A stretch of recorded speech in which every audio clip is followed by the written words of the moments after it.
Tout a commencé avec Yuichi. Il est en 2e année à l'école et mène une routine assez normale. Chaque matin, il se lève avant le lever du soleil pour distribuer des journaux, utilisant ce salaire pour couvrir ses frais quotidiens. Aujourd'hui, il travaille encore plus dur parce qu'il y a un voyage scolaire le mois prochain et il est déterminé à y aller puisque lui et son groupe d'amis l'ont déjà planifié ensemble. À l'école, nous rencontrons son cercle proche. Il y a Shibe, le riche blond qui prêterait volontiers de l'argent à Yuichi si jamais cela devenait nécessaire. Shio ne supporte pas l'arrogance de Shibe et lui dit de se calmer. Puis Tenji et Yutori entrent et poussent Shio à laisser passer et à pardonner leur ami ignorant. Tenji a un cerveau de génie et une image impeccable. Yutori est silencieuse et a un passé de harcèlement.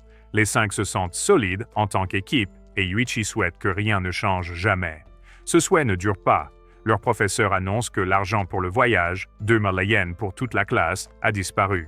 Shio supplie celui qui l'a pris de l'admettre pour que la classe ne se désintègre pas. Personne ne se manifeste. Les choses semblent pires le lendemain quand Shio et Shibe ne se présentent pas. Comme c'était eux qui détenaient l'argent, les gens commencent à murmurer qu'ils l'ont probablement fait. Ce soir-là, Yuichi reçoit une note de Shibe lui demandant de le rencontrer à l'école. Il s'y précipite et trouve ses 4 amis là-bas aussi. Chacun a été informé que c'était Yuichi qui les avait appelés. C'est un piège. Avant qu'il ne puisse comprendre, un choc le frappe par derrière. Alors qu'il perd connaissance, il aperçoit ses amis se faire traîner. Pendant qu'il est inconscient, 2 voix de sa vie se heurtent dans sa tête. Son professeur disait toujours que l'argent est ce qui compte le plus. Sa mère disait toujours que les amis comptent davantage. Lorsqu'il se réveille, lui et les autres sont enfermés dans une pièce blanche. Une poupée entre en se dandinant. Yutori la reconnaît immédiatement. Manabu, un personnage d'un vieux dessin animé. Manabu leur dit qu'ils sont maintenant dans un jeu, gagner une manche. Et ils obtiennent 2000 yens. Terminer le tout, et le total devient 20 000 yens. Ce pas, dit Manabu, existe pour couvrir une dette. Yuichi rétorque que c'est absurde, mais la poupée ajoute un détail brutal. Un des amis de Yuichi a exactement 20 000 yens de dette. Tenji essaie de résister. Il appelle cela un enlèvement, souligne qu'il n'y a aucune preuve, et Manabu répond en lâchant une autre bombe. Quelqu'un dans leur groupe a payé des frais d'inscription de 2000 yens pour les inscrire. Cela signifie que le voleur de la sortie scolaire et la personne qui les a entraînés dans ce pétrin sont la même personne. Ils ont le choix. Refuser de jouer, le dépôt de 2000 yens disparaît et la seule personne qui doit de l'argent doit payer les 20 000 yens en entier. Accepter de jouer, la dette est répartie également entre les 5. S'ils gagnent, la dette disparaît. S'ils perdent, ils portent tous le fardeau entier. Manabu les laisse réfléchir. Ils décident de ne pas chasser le traître pour l'instant et acceptent de participer parce qu'en tant qu'amis, s'entraider semble être la seule option. Yuichi lutte avec l'ancienne question. L'argent ou l'amitié, qu'est-ce qui compte le plus? Il décide que ses amis passent en premier et ils entrent ensemble dans le jeu. Le premier défi commence. Sur la table se trouve une énorme pièce et 5 plaques nominatives, chacune indiquant le montant dû par cette personne. Le total de 20 000 yens est déjà réparti équitablement, donc chaque plaque indique 4 000 yens. Les règles sont annoncées. Personne n'est autorisé à montrer son propre billet de dette à quiconque. Si quelqu'un le fait, sa dette double. Tous les 5 doivent garder une main sur la pièce et la faire glisser ensemble pour répondre à chaque question. Si chaque personne est d'accord, la pièce glisse vers la réponse choisie. Si même une personne n'est pas d'accord, la pièce bascule vers le choix opposé. Ce dispositif mesure leur unité et donne l'avantage à la voix minoritaire. Ils ne peuvent pas non plus parler sauf pendant qu'une question est lue.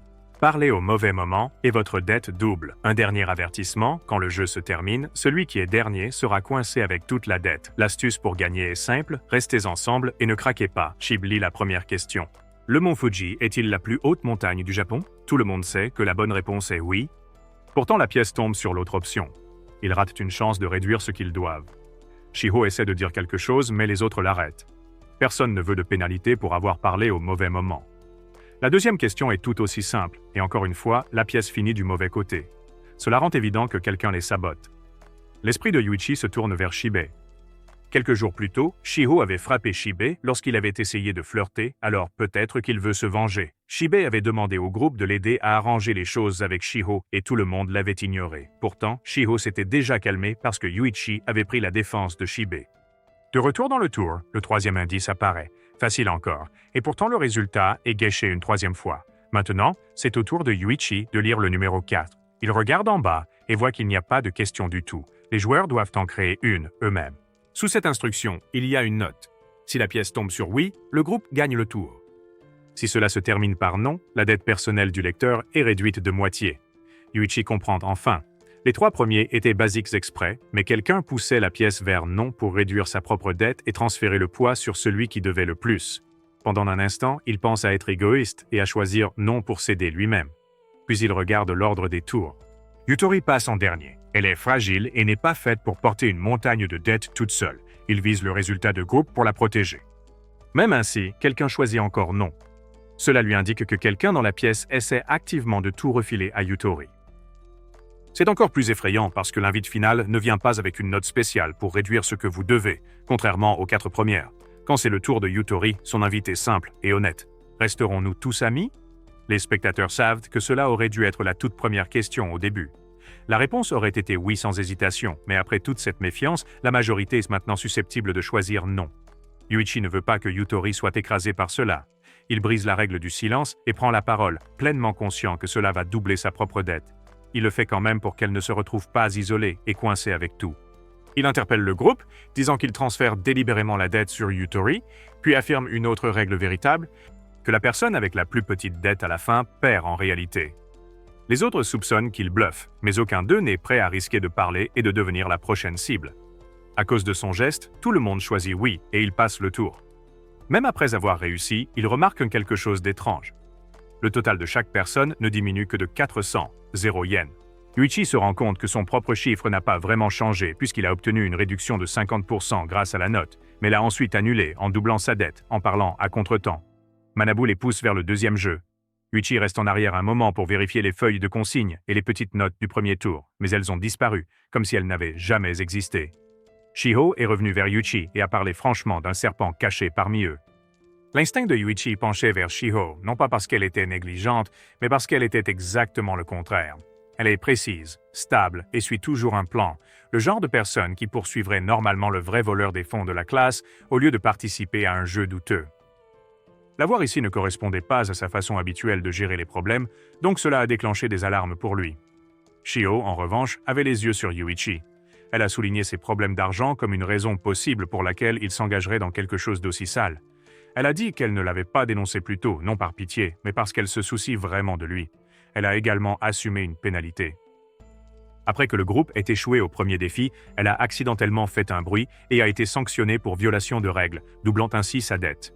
Elle croyait que Yuichi avait délibérément enfreint une règle plus tard pour la protéger, car à ce moment précis, elle avait la plus grosse dette. Leur conversation n'est pas restée privée. Tenji l'a entendu. En haut, les observateurs qui regardèrent le jeu considéraient Yuichi comme astucieux avec l'argent et rapide en tactique, mais ils doutaient que la seule intelligence puisse le porter. Quelqu'un à l'intérieur du groupe brisait activement leur lien exprès. Ils sont passés au deuxième jeu. Cette fois, il y avait une foule dans la galerie au-dessus, et le défi était conçu pour détruire les amitiés de l'intérieur. Les instructions étaient confuses au début, alors Manabu les a expliquées en étapes simples. Un par un joueur entre dans une pièce séparée, écrit quelque chose de méchant sur un ami sur un papier et le dépose dans une boîte. Manabu lit la phrase soumise à voix haute. Le public vote ensuite pour décider qui doit avancer le plus loin sur un plateau. La première personne à franchir la ligne d'arrivée prendrait en charge toute la dette et continuerait seule, tandis que les 4 autres seraient éliminés sur le champ. Il y avait une échappatoire. Si tout le monde remettait des papiers vierges, chaque personne avancerait exactement d'une case. S'ils continuaient ainsi, ils pourraient atteindre la fin côte à côte et passer ensemble au 3e tour. Manabu a averti qu'un traître ne jouerait presque certainement pas franc jeu, donc parier tout sur des entrées vierges était dangereux. Les 2 superviseurs ont ri entre eux, convaincus que les gens sont égoïstes par défaut et impatients de voir à quelle vitesse le groupe se fissurerait.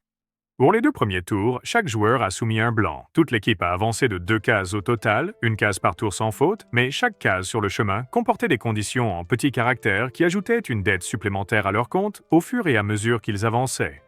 Puis Manabu a introduit un rebondissement. Toutes ces pénalités supplémentaires seraient infligées à la personne qui atteindrait la ligne d'arrivée en premier. À partir du 3e tour, les fissures se sont élargies. Quelqu'un a glissé une véritable insulte visant Shiho, révélant qu'elle aimait Yuichi même si elle était sortie avec Tenji auparavant. Les spectateurs ont noté, presque joyeusement, que le drame amoureux est le moyen le plus rapide de faire exploser un groupe d'amis. À cause du vote du public sur cette pique, Shiho a dû avancer de 5 cases, tandis que tout le monde avançait d'une seule. La réaction a été immédiate. Shibe s'en est pris à Yuichi, disant que Yuichi avait joué en connaissant les sentiments de Shiho et en gardant le silence. Tenji a répliqué à Shibe qu'il était jaloux, lui rappelant qu'il était son ex. Shio est intervenu et a expliqué que sa relation avec Tenji n'était pas une romance. Leurs pères sont de vieux amis et l'ont pratiquement arrangé. Elle n'a jamais ressenti cela pour lui. Tenji, cependant, tenait vraiment à elle, ce qui le fit réagir encore plus vivement lorsque Shibe parla grossièrement d'elle. La dispute s'est transformée en accusation concernant l'insulte. Shibe et Tenji ont tourné leurs soupçons l'un vers l'autre. Tenji a essayé de rediriger la conversation avec logique, rejetant la faute sur Shibe pour avoir répandu la rumeur du triangle amoureux en premier lieu. Il a également soutenu qu'il n'écrirait pas cette phrase lui-même, car cela ferait de lui le suspect évident. Avant que la tension ne dégénère en coups de poing, Yuichi s'est interposé entre eux et leur a dit de se concentrer sur les sentiments de Shio s'il se souciait vraiment d'elle. Sur le côté, Yutori ressentait la douleur d'être ignorée et ruminait en silence que les trois garçons étaient tous absorbés par Shio, tandis qu'elle s'effaçait en arrière-plan. Au tour suivant, 3 insultes ont fusé en même temps. La pire d'entre elles a révélé que Shio avait subi une chirurgie esthétique. Le vote l'a poussé à avancer de plusieurs cases, tandis que Yuichi n'en avançait que d'une et Shibe de 2. Les piques devenaient de plus en plus méchantes, et le fossé entre les amis se creusait à chaque révélation. Puis est venue une attaque encore plus douloureuse. Le passé de Yutori en tant que Sugar Baby a été exposé au grand jour. La honte et la panique l'ont submergée. Elle a immédiatement pointé Shio du doigt parce que Shio était la seule personne qui savait et l'a accusé de trahison. Shibe, maladroit avec les mots au pire moment possible, a fait des commentaires déplacés qui ont empiré la situation, et Tenji l'a frappé de colère. Après ce coup de poing, Tenji se tourna vers Yuichi et lui demanda d'être celui qui console Yutori, disant que seul Yuichi avait le calme qu'elle accepterait. Quelques tours de plus passèrent et la position sur le plateau racontait une histoire claire. Tenji traînait tout à l'arrière. Manabu a répété les règles, mais il ne semblait plus que les totaux de dette soient le véritable point de pression. L'exposition constante de la douleur privée était devenue la véritable arme. Yutori s'est complètement ouverte. Elle avait été la cible d'un harcèlement sévère. Ses professeurs et ses camarades de classe détournaient le regard lorsqu'elle implorait de l'aide. Pour faire cesser le harcèlement, elle a payé ses agresseurs. L'épuisement financier l'a poussée à devenir une sugar baby pour un homme riche et laid. Au début, cela signifiait des repas chics et être vu en public. Plus tard, il a exigé du cosplay et des photos. Quand il a essayé de franchir une limite physique, elle s'est enfuie. Elle croyait ne pas avoir franchi cette limite, mais les gens en ligne refusaient de la croire. Elle s'est tournée vers Yuichi et l'a supplié de croire son histoire, car dans son esprit, il était la seule personne qu'elle avait encore. S'il s'éloignait maintenant, elle n'aurait personne. Les superviseurs observant d'en haut souriaient face à un schéma familier. À leurs yeux, la plupart des gens pensent que rester pur leur donne la permission de mépriser ceux qu'ils qualifient de sales. Dans une foule comme celle-ci, ils s'attendaient à ce que presque tout le monde blâme Yutori. Yuichi a refusé de jouer à ce jeu. Il a accepté son passé sans broncher et a clairement indiqué qu'il n'abandonne pas ses amis. Il se pencha, murmura quelque chose qu'elle seule pouvait entendre et lui demanda de lui faire confiance. Cet acte unique fit échanger des regards aux observateurs. S'il pouvait accorder sa grâce aussi facilement, peut-être que son propre passé portait des cicatrices plus lourdes que celles de Yutori. Même avec le soutien de Yuichi, la méfiance de Yutori envers Shio ne s'estompa pas. Elle voulait de la distance. La vérité, cependant, était différente. Shio connaissait la situation de Yutori parce qu'elle l'avait aidée auparavant et que Yutori s'était confié à elle après avoir été sauvée. Shio n'avait pas fouillé ni insisté pour obtenir des détails et elle n'avait jamais rompu une promesse faite à ses amis. Depuis le balcon, les observateurs ont noté que le saboteur caché avait fait exactement ce qu'il voulait. Le but n'était pas le profit. Le but était de les séparer. Et qui que ce soit, cette personne souriait probablement maintenant, car c'était aussi elle qui avait volé les 200 yens du fonds de voyage de classe. Un flashback a assemblé les pièces. Le voleur était l'un des 5. Pendant le vol, ils ont heurté Yutori. Son stylo a éraflé sous l'œil du coupable et a laissé une petite coupure. Cette même personne était la seule à savoir pour la chirurgie esthétique de Shio, qu'elle avait faite pour couvrir une cicatrice sur sa joue. Cette même personne a aussi révélé le secret de Yutori, car elle avait glissé à Shio un porte-clés mignon qui cachait en réalité un dispositif d'écoute. Le traître était Tenji, celui avec la petite cicatrice sous l'œil. Il ne poursuivait pas l'argent. Il a orchestré le chaos pour isoler Shio en détruisant toutes les relations autour d'elle afin de la garder pour lui. Shio est retournée vers Yuichi parce qu'elle voulait que Tenji entende d'elle qu'elle n'était pas celle qui avait divulgué ses informations privées. Tenji l'a accepté sans se battre et la raison était simple. Il était le véritable cerveau. Parmi les 5 secrets qui avaient été révélés jusqu'à présent, les 3 plus méchants avaient été écrits par Tenji lui-même. Il avait déjà ébranlé la confiance de Yutori envers Shio. La prochaine étape était de retourner la suspicion pour que Shio commence à se méfier de Yutori. Tenji pensait que Shio pouvait facilement croire que Yutori avait exposé son propre passé juste pour salir Shio, la faire paraître terrible devant tout le monde, et ensuite attirer Yuichi de son côté. Tenji jugeait aussi que Yutori ne battrait jamais Shio en face à face pour attirer l'attention de Yuichi. Dans son esprit, Yutori était bienveillante et facilement émue par la pitié, ce qui la rendait facile à manipuler. Manabu les a poussés à continuer à jouer, alors Yutori a dit à Tenji de prendre le prochain tour en premier. Tenji a remarqué qu'il était maintenant en dernière position. Si les insultes continuaient à l'éviter, les gens commenceraient à le pointer du doigt. Pour protéger son image, il a décidé d'écrire un article à charge sur lui-même. En s'attaquant lui-même, il pouvait prétendre être honnête et garder la confiance du groupe. Quand Tenji est revenu, la situation avait déjà explosé. Yutori venait de gifler Shio. La raison, Shio avait accusé Yutori de mettre en scène une insulte contre elle-même pour se faire passer pour une victime et attirer Yuichi, et Yutori a craqué. Tenji a vu l'ouverture immédiatement. L'amitié entre les filles était fissurée et cela a fait vaciller tous les autres liens. Shio a dit à haute voix que les filles n'ont pas peur de se battre de manière déloyale pour obtenir ce qu'elles veulent. Yutori a répliqué en évoquant la chirurgie esthétique de Shio. Shio a ensuite expliqué calmement pourquoi elle avait subi l'intervention. En entendant cela, Shibi s'est rapproché de Shio pour la soutenir. À partir de ce moment, les deux filles ne se faisaient plus du tout confiance. Et comme Yuichi restait proche pour réconforter Yutori, la confiance de Shio en Yuichi s'est également effondrée. Tenji a regardé les dominos tomber exactement comme il le souhaitait, Shio contre Yutori, et toutes deux doutant de Yuichi. Il s'est approché de Shio alors qu'elle était blessée et en colère. Shio a repoussé Yuichi et a choisi de se tenir avec Tenji. Manabu a continué la manche et les 4 joueurs actifs sont retournés. Seuls 2 papiers contenaient des insultes cette fois. Le premier commentaire n'avait pas beaucoup d'importance. Le second était le nouveau mensonge de Tenji. Il a écrit qu'il avait 1 an de plus que les autres, qu'il s'était passé quelque chose et qu'il avait dû redoubler une classe, c'est pourquoi il était dans leur classe maintenant. Seul Shio connaissait ce fait, ce qui fit que tout le monde la regarda. Tenji avait planté cette histoire exprès pour isoler Shio afin qu'elle ne puisse compter que sur lui. À cause du vote, Shio devait avancer de cases supplémentaires sur le plateau. Cette case particulière lui offrait également une option spéciale. Elle pouvait choisir quelqu'un et révéler un secret à son sujet. Ensuite, le public voterait pour savoir s'il pardonnait à cette personne. Si la foule refusait de pardonner, elle serait obligée de faire 10 pas de plus en guise de pénalité. Cette clause effrayait Tenji.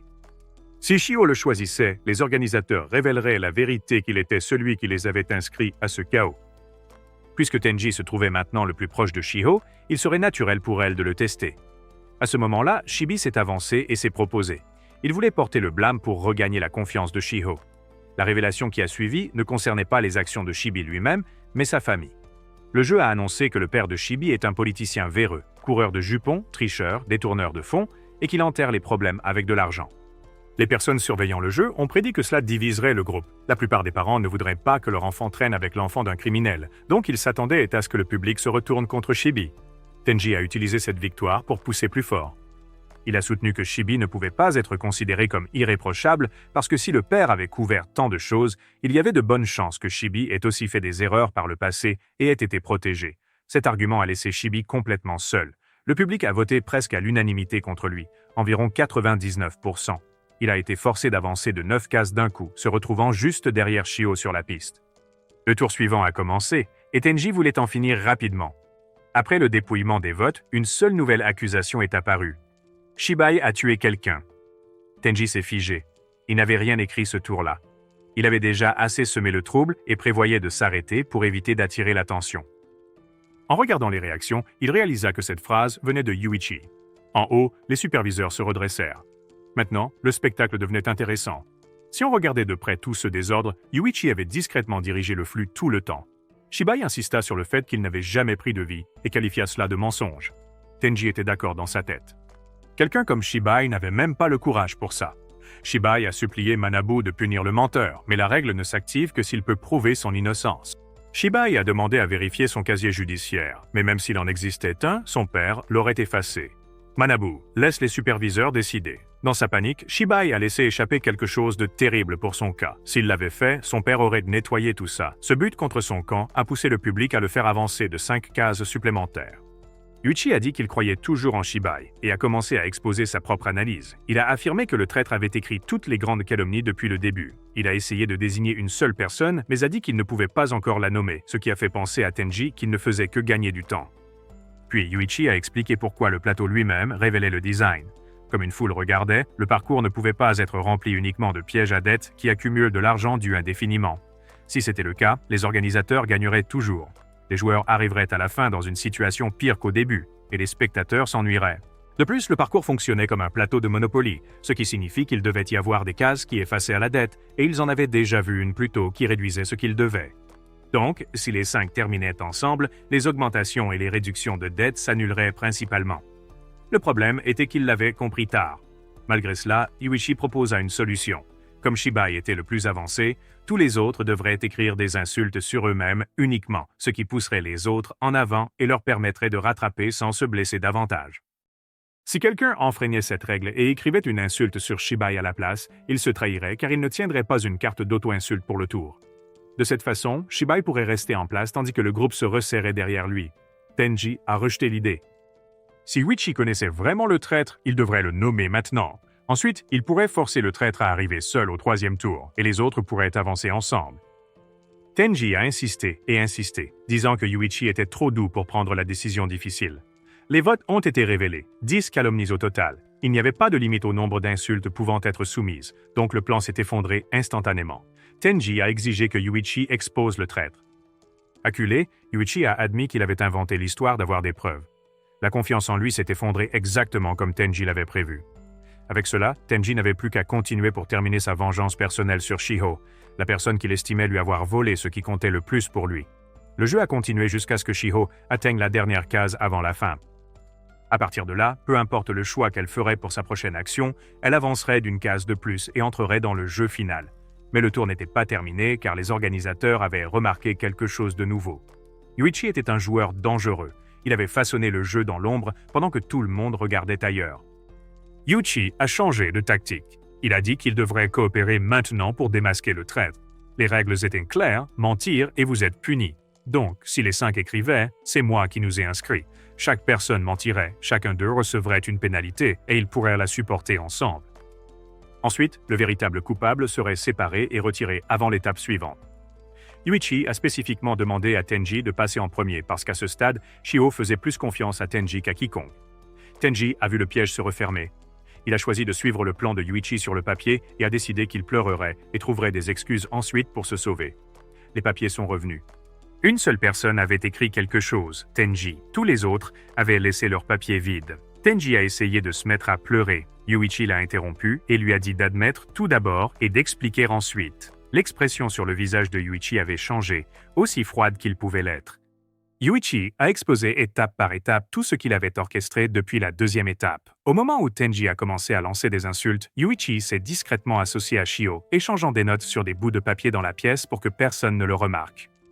Pendant le 3e tour, il a délibérément laissé son propre papier vide, mais la caméra au plafond l'a quand même capturé avec un stylo et glissant 2 bulletins dans la boîte.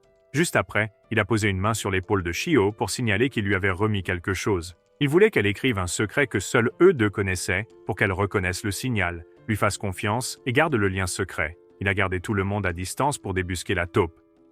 Quand ce fut le tour de Yutori plus tard, il lui glissa un message caché. « Shiho est avec nous. Fais semblant de te disputer avec moi pour que le vrai serpent se révèle. » C'est pourquoi au passage suivant, Shiho a révélé le seul détail que seul Yutori avait entendu.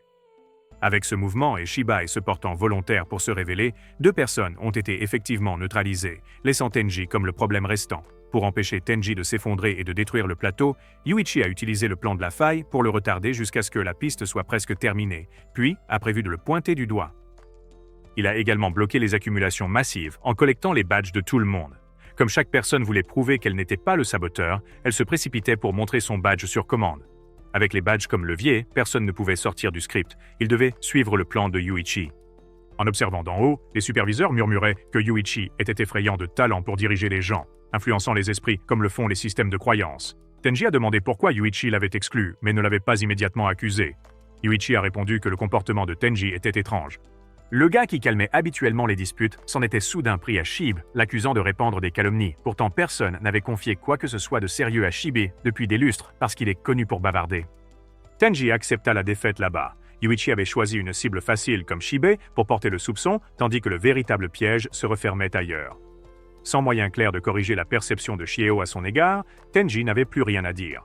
Yuichi avoua alors à Manabu qu'il avait menti et qu'il prendrait la pénalité lui-même pour couvrir Shiho afin que quelqu'un puisse entrer dans le 3e tour. Le personnel le vérifia et le laissa continuer seul. Yuichi a également admis que la phrase « Shibe a tué quelqu'un » était fausse, car le seul tueur dans la pièce était Yuichi. Il a dit qu'il avait mis fin à 3 vies. Le superviseur l'a qualifié de monstre. Yuichi se tourna pour partir vers la phase suivante, jurant de démanteler Manabu et toute l'opération. Ses amis refusèrent de croire qu'il pouvait être un meurtrier, mais Manabu le confirma comme un fait. Des arguments éclatèrent autour de son nom. Dans ce vacarme, Yuichi ressentit la leçon de sa mère. Les amis comptaient plus que l'argent, arrêtez de faire sens. À ce moment-là, les amis semblaient lourds comme des chaînes. Il choisit d'avancer seul pour les tenir à l'écart de ce qui allait suivre.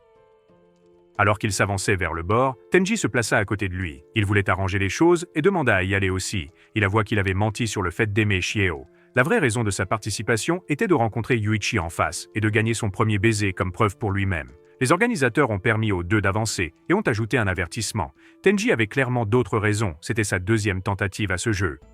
Quand Yuichi était plus jeune, sa mère lui disait que la chose la plus précieuse dans la vie était l'amitié, pas l'argent. Il était d'accord à l'époque. Mais en sortant de l'hôpital un jour, son professeur lui a dit le contraire, que l'argent surpassait tout, et cette pensée est restée. Il se réveilla brusquement après ses souvenirs et se retrouva avec Tenji dans une grotte. Yuichi demanda où ils étaient. Tenji n'en avait aucune idée. La voix de Manabu résonna sur la roche. « Attendez ici 3 jours, pendant que la prochaine épreuve est préparée, vous n'aurez que de l'eau. » Pendant cette pause, Tenji dit qu'il devait s'expliquer. S'il restait avec Yuichi, il aurait enfin le temps de raconter toute l'histoire de sa trahison et tous les éléments qui l'entourent. Il a également révélé que c'était sa 2e fois à jouer au jeu de l'amitié. Avant d'aller plus loin, il fit signe à Yuichi de couvrir leur badge au cas où la caverne serait équipée de micros. L'histoire de Tenji commença avec Chieo. Il a dit qu'elle avait pris la chose qu'il valorisait le plus. Au collège, il avait 2 meilleurs amis. Le trio faisait des plans comme une petite start-up et Tenji leur a dit qu'il avait économisé une grosse somme d'argent et voulait lancer une entreprise avec eux avant qu'il n'ait 18 ans. Ses amis étaient choqués qu'il veuille la partager, mais Tenji pensait que si les 3 restaient soudés, personne ne pourrait les arrêter. 1 an plus tard, Chieo a été transféré dans leur école et le projet de Tenji était toujours en cours. Un jour, les garçons ont demandé s'il était avec Chieo. Il a expliqué que c'était juste un jumelage arrangé par les parents et qu'ils étaient seulement amis. Après cela, les 3 ont resserré leur comptabilité, maintenant le fonds au même niveau qu'à leur entrée au lycée. Une fois le lycée commencé, ils ont divisé l'argent en 3 parts et ont convenu d'investir séparément. Celui qui aurait le plus grand retour avant d'avoir 20 ans deviendrait président de l'entreprise. Cela aurait dû être bien jusqu'à ce que les 2 autres ajoutent une clause. Le nouveau président gagnerait également le droit de se déclarer à Chieo. Tenji sentait que c'était une mèche prête à faire exploser leur trio, mais il a suivi, espérant retarder les dégâts. Peu de temps après, les 3 ont été entraînés dans le jeu de l'amitié parce que l'un d'eux devait 10 millions de yens. Ils ont perdu. Tenji est rentré chez lui avec une dette de 20 millions de yens et une interdiction de parler de ce qui s'était passé. Il a confronté un ami qui a admis avoir dépensé de l'argent en cadeau pour Chieo, mais il s'est tu, terrifié que le jeu ne l'efface. Bientôt, les 2 amis s'éloignèrent et la présence de Chieo dans la vie de Tenji se fit plus pesante. Tenji se tourna vers la personne en qui il avait le plus confiance, son père. Son père écouta, comprit et dit qu'il s'en occuperait. Ce même jour, Tenji reçut le pire appel. Son père était mort. La police conclut à quelque chose que Tenji savait ne pas correspondre à ce qu'il prétendait qu'il s'était fait, même si Tenji était sûr que son père ne l'aurait jamais fait. Juste avant de quitter la maison, son père avait mentionné qu'il allait rendre visite à la famille de Chieo. À partir de ce moment, Tenji a senti que chaque mauvais tournant revenait à elle. Il a enquêté et n'a rien trouvé. Puis une lettre est arrivée. Arrête de creuser dans le passé de Chieo, ou tu disparaîtras aussi. C'est ce qui a poussé Tenji à entraîner tout le monde dans le jeu de l'amitié maintenant pour exposer ce qu'il croyait que Chieo cachait. Les actions de Yuichi ont détruit ce plan, mais Tenji pensait toujours que Chieo pourrait être la traîtresse. Il était certain qu'elle cachait quelque chose d'énorme. Ils se sont tournés vers les chiffres. Le total courant était de 10 800 000 yens, pourtant d'après les chiffres que Yuichi avait recueillis, cela aurait dû être 18 800 000. Cela signifiait que quelqu'un avait falsifié le montant. Yuichi ne savait pas où Tenji avait obtenu ses données de dette, alors Tenji a appelé Manabu, a demandé à nouveau et a obtenu une confirmation. Ils ont refait les calculs des tours précédents. Tenji a montré à Yuichi le montant réel qu'il devait. Lorsqu'ils ont recompté les totaux du groupe après le 2e jeu, ils étaient encore à court de 4 millions par rapport à ce que Manabu avait dit auparavant. La part de Chieo semblait étrangement élevée, ce qui donnait l'impression qu'elle avait menti sur ce qu'elle devait. Si c'était vrai, a dit Yuichi, elle devait être une menteuse aguerrie, mais il gardait un soupçon de doute car Tenji pouvait être celui qui déformait la vérité. Après le dernier chaos, Yuichi a accepté qu'en ce moment, ils étaient essentiellement des étrangers partageant une chambre. Même Tenji ne savait pas que Yuichi avait déjà ôté une vie, alors pourquoi rester avec lui? Tenji a répondu qu'il voulait justice pour son père et détruire le jeu lui-même, et que Yuichi était le seul moyen d'y parvenir. Pour prouver qu'il était sincère, Tenji a tendu son badge et le montant de sa dette. Le monde l'a immédiatement enchéri. Son solde a doublé pour la révélation. Il s'est incliné, a dit qu'il accepterait d'être utilisé comme un outil, et a demandé à suivre Yuichi. 2 jours et demi plus tard, il a demandé à Tenji à quel point il se sentait proche de Shibi ou Yutori. Tenji les a qualifiés d'étrangers. Yuichi a rétorqué « Ils sont toujours tes amis ». Si Tenji se sentait vraiment coupable, il devait s'excuser auprès des deux pour les avoir entraînés là-dedans, même s'il ne lui pardonnait jamais. Tenji a accepté. Sur cette promesse, Yuichi a promis en retour qu'il resterait avec Tenji pendant la 3e épreuve. Une demi-journée après la grotte, ils furent relâchés dans une forêt dense, où Manabu les attendait déjà. Il leur dit que la prochaine épreuve était une partie de cache-cache, mais pas une version simple. Ils allaient affronter une autre équipe de 5. Tenji ne comprenait pas pourquoi il devait y avoir une équipe rivale. Manabu a dit « La véritable amitié ne se manifeste que lorsqu'il y a une pression extérieure. Si Tenji avait un ami qui pourrait le poignarder dans le dos tandis que l'autre camp avançait comme un groupe de 5 parfaitement synchronisés, la jalousie s'installerait et la confiance se fissurerait. Cette manche était conçue pour combattre cet état d'esprit. La seule façon de s'en sortir était de faire confiance à son propre camp, quoi qu'il arrive. Manabu a exposé les règles clairement. Une personne se cache, tous les autres de cette équipe cherchent. Le côté avec moins de personnes est naturellement plus faible. Et après tout ce qui s'est passé avec le groupe de Yuichi, ils entraient déjà divisés et ébranlés. Le côté de 5 personnes avait l'avantage parce qu'ils étaient synchronisés. Il y avait aussi un vilain rebondissement. Le changement d'équipe était autorisé. N'importe quel joueur pouvait passer du côté ennemi et transférer sa dette restante à l'équipe qui perd. Si vous changiez d'équipe, vous pouviez vous en sortir sans problème. Plus de dette du tout. Pour le groupe de Yuichi en particulier, changer d'équipe serait une défaite instantanée. Puis Manabu a donné à Yuichi un choix. Quelqu'un d'une autre équipe avait été laissé seul. Yuichi pouvait récupérer cette personne et l'ajouter à son équipe. Yuichi a seulement demandé une chose. Était-ce une fille? Manabu a dit oui. Yuichi a accepté de la prendre. Tenji n'aimait pas l'idée qu'une étrangère arrive maintenant, mais Yuichi a souligné qu'il ne pouvait pas gagner avec seulement 2 personnes. Ils avaient besoin d'une personne supplémentaire. La fille, Maria, les a rejoints. Maria n'était pas une inconnue. Elle travaillait pour le personnel de supervision. Ils l'ont placée avec Yuichi parce qu'il avait dit ouvertement qu'il voulait démanteler tout le système, et il voulait voir s'il cachait un plan. Tenji a choisi d'être celui qui se cache. Il voulait que Yuichi soit à l'extérieur, surveillant le terrain et gardant un œil sur Maria pour qu'elle ne puisse pas changer de camp. Les 2 équipes ont eu 2 heures pour préparer leur cachette. En explorant, Tenji a parcouru le livre de règles. Il est interdit d'utiliser la force pour faire révéler une cachette. Celui qui se cache doit rester en place jusqu'à la fin du tour. Aucun mouvement n'est autorisé. Brisez-les, et c'est une défaite instantanée. De plus, votre dette double. Du côté autorisé, chaque équipe a reçu des téléphones pour pouvoir communiquer. Il y avait aussi un camp de ravitaillement installé au centre de la forêt. Comme le cacheur n'est pas autorisé à quitter son emplacement, les chercheurs doivent lui apporter de la nourriture régulièrement. Une autre règle était plus stricte. Le cacheur peut abandonner. Être le cacheur signifie une isolation totale. Pas de promenade, pas de changement de décor. Juste attendre que votre équipe trouve le cacheur de l'ennemi. Si la solitude devient trop lourde, il y a un bouton. Appuyez dessus et vous vous rendez, ce qui signifie que votre camp entier perd immédiatement. Yuichi a choisi une cachette pour Tenji et, par précaution, a placé Maria loin de cet endroit. Tenji s'inquiétait toujours de leur chance. Yuichi était franc. Si les 2 camps jouaient honnêtement, ils perdraient probablement. S'ils jouaient sale, il croyait qu'il gagnerait. Ce qui importait le plus, c'était l'endurance de Tenji. Plus Tenji pouvait rester assis en silence et tenir bon, plus il serait facile pour Yuichi de renverser la situation. Tenji a dit qu'il pouvait gérer ça. Yuichi a promis qu'il ne le laisserait pas tomber. Le temps écoulé, Yuichi est parti, et 2 jours entiers se sont écoulés sans aucun contact. Tenji n'avait pas mangé depuis le début du tour. Il se desséchait, la tête tournait, les pensées s'emballaient, la panique s'insinuait. Il commençait à se demander si Yuichi l'avait abandonné. Si Yuichi avait vraiment rejoint l'autre camp, cependant, Tenji aurait déjà été attrapé. Cela lui fit penser à quelque chose de pire. Peut-être que Yuichi faisait traîner les choses exprès pour se venger de ce qu'il avait fait lors du 2e jeu. Tenji utilisa son téléphone et appela Yuichi. Quelqu'un de l'autre équipe répondit. Ils dirent à Tenji exactement ce qu'il redoutait. Yuichi n'avait aucun plan pour revenir. Depuis 2 jours, disait-il, il traînait autour du camp de ravitaillement, mangeant, se relaxant et ne cherchant même pas à trouver Tenji. Tenji s'accrochait encore à un mince espoir et raccrocha, mais sa confiance vacillait fortement. Il commença à se désagréger, suppliant intérieurement pour que Yuichi apparaisse et explique. La scène revient 2 jours plus tôt, au moment où le tour a commencé, quand l'équipe rivale a été présentée. Leur cacheur était aussi leur capitaine. Ensuite, il y avait un jeune homme nommé Onigawara, puis Vanchisato, celle de leur groupe qui pouvait charmer n'importe qui. Après lui, il y avait le plus jeune membre. Enfin, il y avait Banri, un stratège portant des lunettes.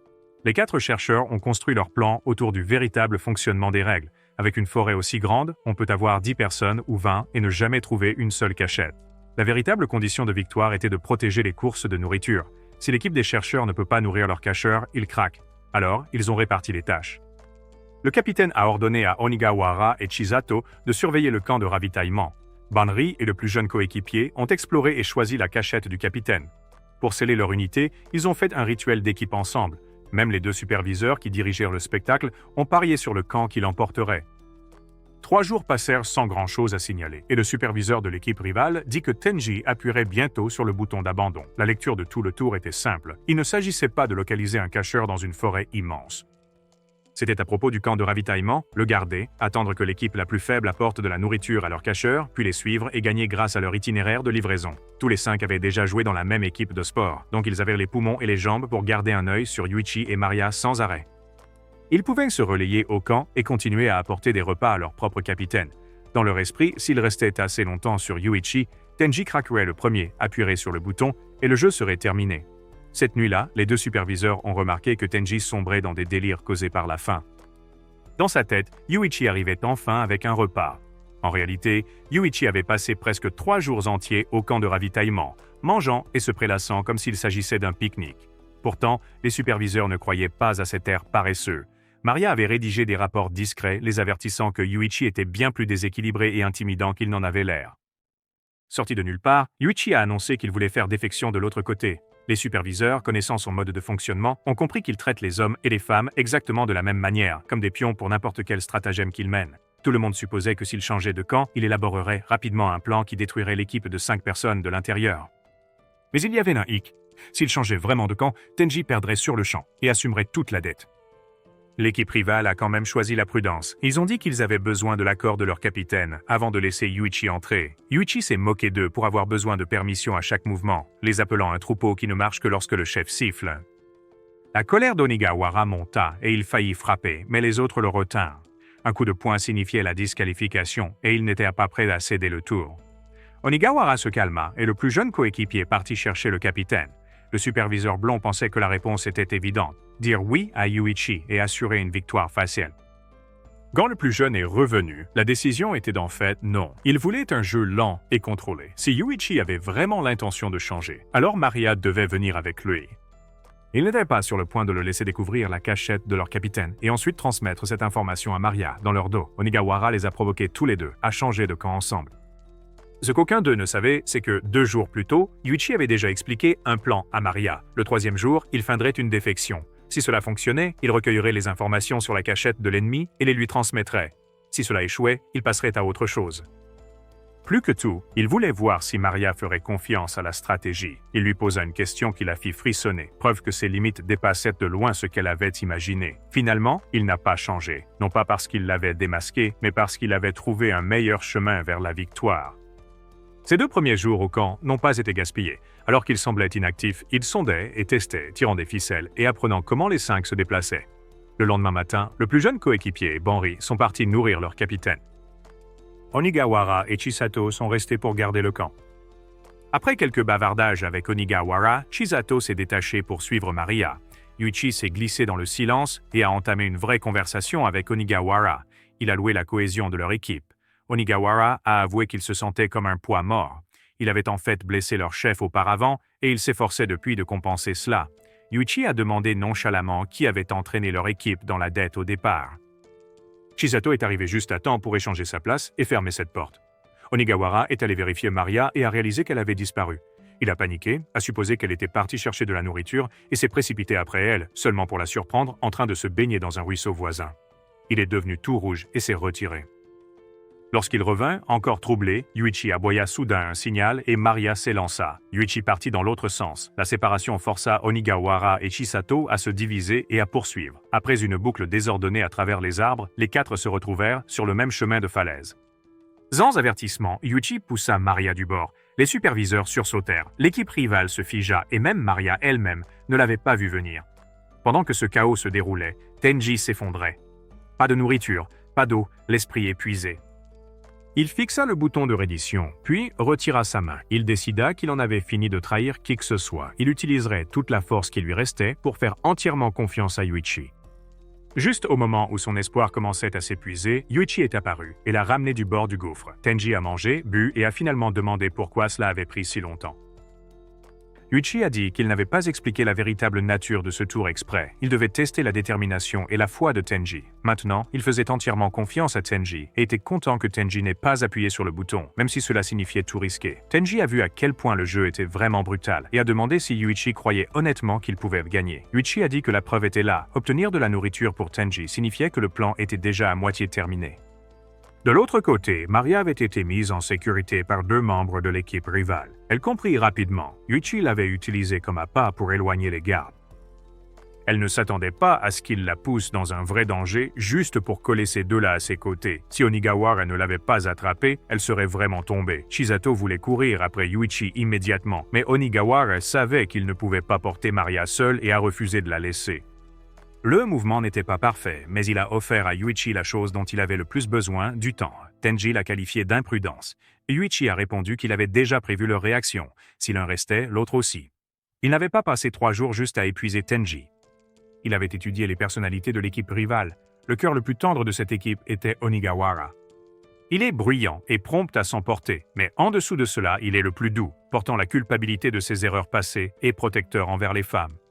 Yuichi était sûr qu'Onigawara s'arrêterait pour sauver Maria. Il pensait aussi que Chisato le suivrait parce que Chisato se déplaçait toujours en tandem avec Onigawara, répondant à ses choix au lieu de mener avec les siens.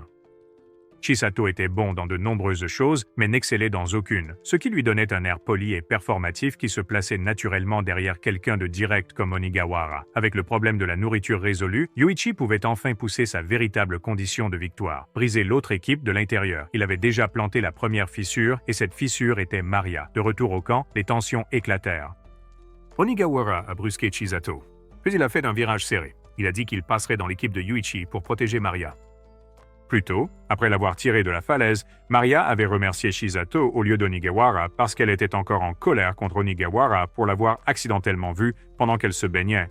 Onigawara s'est excusé dans la panique. Maria a souri, l'a accepté et lui a dit qu'elle lui devait la vie.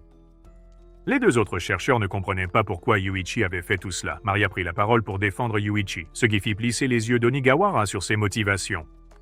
Il remarqua qu'elle boitait, s'accroupit et la porta sur son dos. En marchant vers le camp de ravitaillement, elle loua sa gentillesse et soupira que le destin l'avait mise du côté de Yuichi.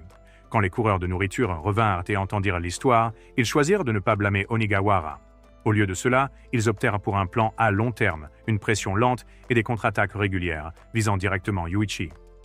Plus tard, Yuichi est retourné au camp de ravitaillement et a appelé Maria comme un giga-chad. Il a dit que si l'autre équipe voulait un jeu lent et long, il les égalerait. Onigawara a dit à Yuichi de laisser partir Maria après ce qu'il venait de faire. Yuichi agissait comme un patron qui pouvait traiter ses propres coéquipiers comme il le voulait. Onigawara s'est mis en colère et a essayé de se battre, mais Maria l'a arrêté. Elle a dit que c'était exactement la réaction que Yuichi voulait. Yuichi a attrapé Maria par les cheveux et a agi brutalement. L'autre équipe a crié à Manabu, mais Manabu a dit que les règles interdisaient seulement la violence contre les adversaires, pas contre ses propres coéquipiers. Onigawara a alors dit qu'il passerait du côté de Yuichi pour protéger Maria. Chisato pensait que c'était un piège. Yuichi a admis que Chisato avait de l'expérience avec les filles, mais Onigawara croyait toujours que Maria était vraiment blessée. Chisato a taquiné Onigawara pour être mauvais avec les filles. Ils ont failli se battre jusqu'à ce que le plus jeune coéquipier les sépare. Le plus jeune a dit qu'il devrait demander à leur capitaine. Yuichi se moqua d'Onigawara pour toujours avoir besoin d'ordre et ne pas agir de lui-même, même pour protéger une fille. Onigawara partit avec le plus jeune pour parler au capitaine. Cela faisait partie du plan de Yuichi. Il savait que le capitaine maintenait l'équipe unie. Si le capitaine était absent, Chisato et Onigawara se heurteraient davantage. Yuichi avait déjà envisagé les résultats. Peut-être qu'Onigawara le frapperait et enfreindrait les règles. Sinon, Yuichi attirerait lentement Onigawara dans son équipe de toute façon. Quelques heures plus tard, Onigawara et le plus jeune sont revenus. Onigawara a dit qu'il passait dans l'équipe de Yuichi. Yuichi a accepté tout de suite. Leur capitaine avait refusé de prendre Maria, alors Onigawara a choisi de prendre une dette supplémentaire juste pour la protéger, mais il ne prévoyait pas d'aider Yuichi. Il pensait aussi qu'il pourrait enfin frapper Yuichi. Yuichi ne l'a pas permis. Il a bougé rapidement, a immobilisé Onigawara et l'a attaché pour que les règles ne soient pas enfreintes. Cette nuit-là, Yuichi a dit à Tenji qu'il avait attiré un ennemi. Ensuite, il avait besoin qu'Onigawara révèle la cachette du capitaine. Onigawara se sentait honteux d'avoir essayé d'aider Maria et de finir attaché. Maria s'inquiétait que Yuichi le torture pour obtenir des informations. Onigawara a dit qu'il pouvait le supporter et que cela n'avait pas d'importance, il ne connaissait pas l'endroit du capitaine. Cela surprit Yuichi. Il demanda comment. Alors, Onigawara était allé voir le capitaine. Plus tôt, le plus jeune avait seulement dit qu'il appellerait le capitaine, puis était revenu avec Onigawara. Yuichi comprit. Le plus jeune était le véritable capitaine et le cerveau de leur équipe. Yuichi était content d'avoir compris, mais le plus jeune a dit qu'il était déjà trop tard. En acceptant Onigawara, Yuichi avait amené une bombe à retardement de son côté. Le plus jeune a dit qu'il finirait bientôt le match et que Yuichi apprendrait pourquoi Onigawara était une bombe. Il a ensuite dit au revoir au capitaine et est allé chasser Tenji. Les surveillants ont expliqué davantage. Le plus jeune était un génie depuis l'enfance. Sa faiblesse était l'ennui. Il a rejoint ce jeu pour s'amuser. Il contrôlait le capitaine visible parce qu'il connaissait un sombre secret à son sujet. Maintenant, Yuichi voyait le piège. Si Onigawara attaquait ses anciens coéquipiers tout en étant du côté de Yuichi, l'équipe de Yuichi perdrait pour avoir enfreint les règles. Si Yuichi le gardait attaché, il devait le surveiller sans arrêt et ne pouvait pas suivre l'ennemi. Pour aggraver les choses, Banri, le sérieux, et Shisato sont venus s'asseoir près de Yuichi pour le surveiller aussi. Tout le monde a attendu jusqu'au matin. Le matin, Maria s'est éloignée et a rencontré le plus jeune. Il a rapidement deviné qu'elle faisait partie du personnel. Il a essayé de la retourner. Il a dit que Yuichi et Tenji avaient l'air sales et épuisés après 3 jours dans une grotte, mais que Maria avait l'air trop propre. Maria a refusé de trahir Yuichi parce qu'elle devait protéger son image mignonne et innocente. Le plus jeune a essayé une autre approche. Il a demandé si elle voulait voir Yuichi, le stratège arrogant, perdre lamentablement. Elle a dit qu'elle l'avait fait. Elle a appelé Yuichi et a fait semblant de demander où était Tenji pendant que personne ne la regardait. Yuichi le lui a dit. Elle a donné cette info au plus jeune. Quand Yuichi s'en est rendu compte, il était furieux. L'ennemi s'est dirigé vers Tenji. Le plus jeune a appelé Tenji et lui a dit de couper les liens avec Yuichi. Tenji faisait encore confiance à Yuichi. Peu après, le plus jeune a trouvé l'endroit de Tenji. Puis la voix de Manabu a appelé tout le monde à revenir au camp de ravitaillement. La manche était terminée. Manabu a dit que l'équipe de Yuichi avait gagné. Le plus jeune a été touché. Il avait trouvé Tenji en premier, mais ce n'était pas la seule condition de victoire. Leur capitaine avait appuyé sur le bouton d'abandon. Juste avant que la manche ne soit annoncée, Yuichi a fait tout un spectacle de rage pour éloigner toute l'équipe ennemie du camp. Cela le laissa seul avec Onigawara. Il dit franchement à Onigawara que ce n'était pas ainsi qu'il voulait gagner, mais qu'il le ferait s'il n'avait pas d'autre choix. Puis il a composé le numéro du capitaine de l'équipe et a donné un ordre. Appuie sur le bouton de reddition maintenant. Si le capitaine refusait, Yuichi a dit qu'il continuerait à frapper Onigawara jusqu'à ce que le capitaine cède. Il a commencé à donner des coups de poing l'un après l'autre. De l'autre côté, le capitaine se demandait pourquoi Onigawara ne faisait pas de bruit. Yuichi a mis le téléphone à l'oreille d'Onigawara. Onigawara, dur comme le fer, a dit à son capitaine de ne pas abandonner. Comme les coups simples ne fonctionnaient pas, Yuichi a intensifié la menace. Il savait qu'ils avaient joué au basket ensemble et qu'une mauvaise passe d'Onigawara avait blessé le capitaine, alors il a promis quelque chose de pire. Il casserait les doigts d'Onigawara un par un jusqu'à entendre l'abandon. Il a compté à rebours à partir de 10. Un craquement sec suivit. Le capitaine, qui connaissait ce son affreux à cause de sa propre blessure, comprit immédiatement. Il s'effondra en pleurant et supplia Yuichi d'arrêter. Yuichi a dit qu'il continuerait doigt après doigt jusqu'à ce que la reddition soit réelle. Yuichi a également dit à haute voix ce qu'il avait compris. Le capitaine était la raison pour laquelle l'équipe avait des dettes et la raison pour laquelle ils avaient été entraînés dans ce jeu. Le capitaine s'est excusé auprès de son équipe. Il a expliqué que l'entreprise de sa famille s'était effondrée, qu'ils étaient tombés dans la dette et qu'il avait dû quitter l'école. Il voulait toujours jouer dans le tournoi final avec ses amis, alors le plus jeune l'a convaincu d'entrer dans ce jeu et d'agir en tant que leur leader. Même après avoir perdu, le capitaine voulait frapper Yuichi pour avoir blessé Onigawara. Onigawara l'a arrêté et a révélé le truc. Aucun doigt n'était cassé. Yuichi avait claqué ses propres doigts pour simuler le bruit et perturber le capitaine. Le plus jeune ne pouvait pas accepter de perdre et a commencé à blâmer à la fois le capitaine et Onigawara. Banri attrapa le plus jeune, lui donna une tape ferme sur les fesses et le fit taire. En tant que grand frère du groupe, il était le seul à pouvoir maîtriser le plus jeune. Banri ajouta que si le capitaine était prêt à risquer la sécurité d'Onigawara juste pour gagner, l'équipe cesserait de le respecter. Ils avancèrent à partir de là. Le capitaine a promis qu'il prendrait la dette s'il perdait. Même s'il ne pouvait plus jamais jouer au basket avec eux, il se sentait en paix car ce tour avait déjà ressemblé au match final qu'il désirait tant. Plus tard, Yuichi a expliqué un autre élément. Il avait su que Maria travaillait pour les organisateurs depuis le début. C'est pourquoi il n'a pas hésité quand il l'a poussé du haut de la falaise plus tôt. Il ne s'inquiétait pas pour sa vie. Son grand acte de blessure et de trahison après qu'elle l'ait vendu était un appât pour faire détendre l'autre camp. Tenji a aidé Yuichi à se relever. Il a admis que les méthodes de Yuichi étaient sales, mais a souligné que l'amitié de l'équipe ennemie était toujours intacte. Il a également noté que si le capitaine avait attendu un peu plus longtemps, Yuichi aurait peut-être vraiment commencé à casser les doigts d'Onigawara. Manabu a terminé le round et a dit à Yuichi et Tenji de partir, pendant que le 4e jeu était préparé. Ils ont été avertis de ne pas parler des jeux du tout, sinon la punition serait sévère. Une fois dehors, Yuichi et Tenji sont allés chercher Shio. À l'école, ils ont croisé Yutori. Elle était soulagée de les voir vivants, mais elle a aussi dit que Shio s'était enfui. Yuichi a deviné que Shio s'était enfui parce qu'elle savait qu'ils avaient découvert qu'elle mentait sur sa dette. Yutori a complété la chronologie. Le jour après leur retour du 2e jeu, Shiho, Yutori et Shube sont allés en cours comme d'habitude. Leurs camarades de classe ont acculé Shio et l'ont accusé d'avoir volé l'argent du voyage.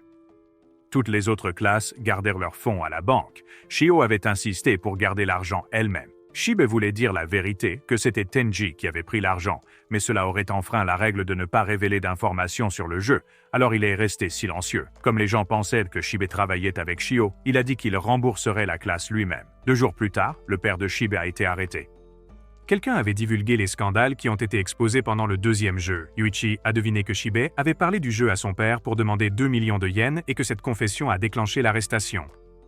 Le lendemain, Shibe s'est excusé de ne pas pouvoir rembourser la classe. Le harcèlement s'est aggravé. Shio a essayé de le protéger, mais finalement, ils ont tous les deux abandonné. Puis un camarade de classe a couru vers Yuichi et Tenji avec de terribles nouvelles. Chez Shibe, son père avait été assassiné. Shibe a été retrouvé couvert de sang et emmené par la police. Quand il a vu Yuichi et Tenji, il les a suppliés de le croire. Il n'avait rien fait. Tenji voulait parler en sa faveur, mais Yuichi l'a retenu pour qu'il ne révèle pas accidentellement les secrets du jeu. Plus tard, Tenji a vu le père de Shio escorter Shibe et l'a pris comme preuve que l'homme était lié au jeu d'une manière ou d'une autre. Yuichi a de nouveau arrêté Tenji et le père de Shio leur a dit de ne pas interférer. Yuichi n'a pas bougé. Il a dit qu'il n'avait personne de précieux à perdre, donc il pouvait diriger toutes les menaces contre lui.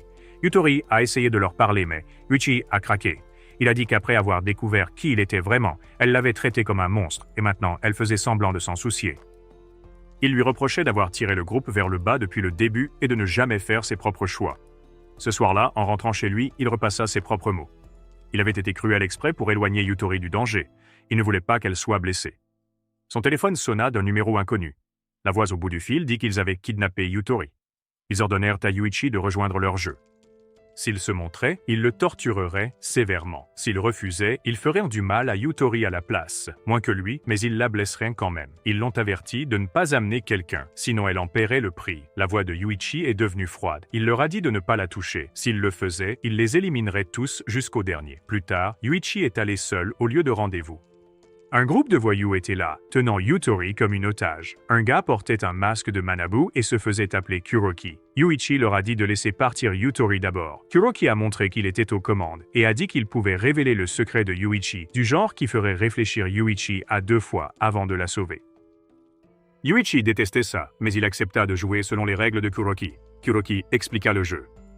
Il y aurait 3 tours de douleur. À chaque tour, Yutori était autorisée à encaisser le coup à la place de Yuichi. Si elle le faisait, sa version serait plus légère que la sienne, mais si Yuichi discutait ou parlait à contretemps, alors tous les deux seraient punis. Cela signifiait que Yutori devait faire les choix. Si elle refusait de décider, Yuichi recevrait automatiquement la punition. Le premier tour était un coup de poing direct. Un énorme voyou frapperait la cible. Si Yutori choisissait de le prendre, elle recevrait un coup de poing, et Yuichi en recevrait 3. Si elle restait figée, Yuichi serait frappé de toute façon. Yutori hésita. Yuichi lui fit un petit signe qui signifiait « Je m'en occupe ». Kuroki lui dit de ne pas bouger et ajouta qu'il était gentil de laisser Yuichi prendre les 3 coups seul. Le grand gars a balancé 3 fois. Yuichi n'a pas bronché. Il pensait que ses coups n'étaient rien comparé aux coups qu'il avait reçus du chef de l'autre équipe plus tôt. Pour le 2e tour, Yutori a dit qu'elle interviendrait. Kuroki lui attrapa le poignet, la poussa sur une table et dit que sa punition était d'arracher un ongle. Elle commença à saigner immédiatement et à trembler de douleur.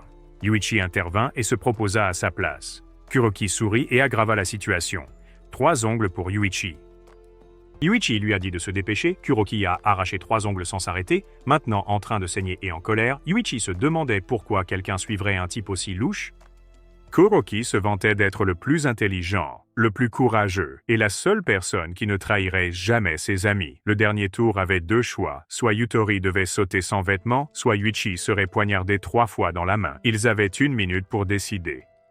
Yutori avait peur, mais elle a dit qu'elle suivrait ce que Yuichi choisirait. Yuichi a choisi le couteau. Yutori se sentait peur, mais Kuroki s'en fichait. Il a poignardé la main de Yuichi 3 fois. Après cela, Kuroki a dit qu'il pouvait partir. Yuichi a dit qu'il n'avait pas fini. Il a dit à Yutori de ne pas se blâmer. Elle était seulement visée parce qu'il voulait lui faire du mal. Elle est restée avec lui, même en sachant quel genre de personne il était, et a enveloppé sa main avec des bandages.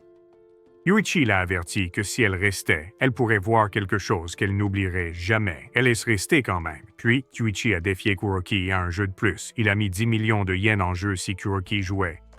Il a également dit que si Kuroki savait qui était Yuichi, il saurait que Yuichi avait bien plus de 10 millions derrière lui. Kuroki s'est intéressé. Le jeu était simple. Pierre, papier, ciseaux. Si Kuroki gagnait, il obtenait les 10 millions. Si Kuroki perdait, il devait sacrifier des doigts en fonction de ce qu'il avait joué. Les ciseaux coûteraient 2 doigts, le papier coûterait toute la main et la pierre ne coûterait rien.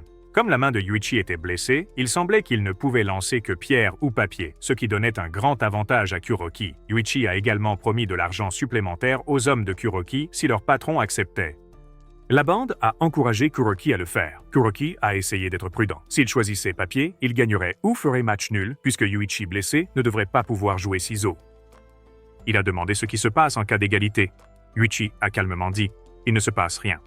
Kuroki a pensé aux ciseaux, mais c'était un pari à 50-50 et il ne voulait pas risquer de perdre 2 doigts. Yuichi pouvait dire que Kuroki prévoyait de choisir papier. Il a dit « Je ne choisis pas papier » et a dit à Kuroki de commencer. Premier lancer, les deux ont choisi pierre. Deuxième lancer, Yuichi a changé et a lancé des ciseaux avec son autre main non blessée. Kuroki ne s'y attendait pas et a perdu.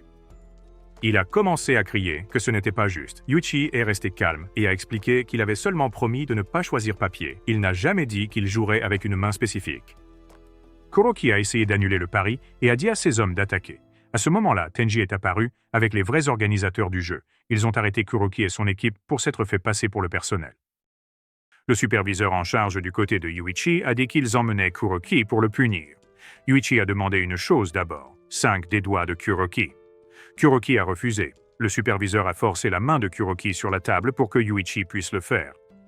Kuroki a crié. Yuichi s'est arrêté et lui a donné un choix. Il pouvait choisir un de ses subordonnés pour prendre la douleur à sa place. Ce subordonné ne perdrait qu'un doigt. Kuroki a supplié ses hommes de se manifester. Aucun d'eux n'a bougé. La vision de Yuichi s'est obscurcie et il s'est effondré à cause de la perte de sang. Le superviseur a ordonné que Kuroki soit emmené et a dit que Yuichi l'avait surpassé dès le début. Elle l'a expliqué clairement. Yuichi a utilisé sa main blessée pour lancer les ciseaux exprès afin que Kuroki se concentre sur l'évitement d'une égalité et oublie l'autre main. Yuichi n'a pas seulement gagné le jeu, il a aussi brisé le lien entre Kuroki et son propre gang en un seul coup. Ils ont précipité Yuichi pour le soigner. Pendant ce temps, Ria a dit à Tenji quel serait le prochain choix. Soit sauver Chibi, soit prendre une dette supplémentaire de 500 millions de yens. Cette nouvelle dette est survenue après la mort du père de Chibi, laissant la famille sans le sou. Quand Yuichi s'est réveillé, il a dit que son objectif était de sauver Chibi et de dévoiler tout le jeu. L'argent ne signifiait rien pour lui. Il a été transféré aux urgences. Tenji et Yutori ont décidé qu'ils donneraient tout ce qu'ils avaient pour sauver Chibi. Et c'est là que se termine l'anime d'aujourd'hui. Faites-moi savoir dans les commentaires si vous voulez plus d'animes comme celui-ci, consultez les autres animes sur la chaîne et je vous verrai dans le prochain.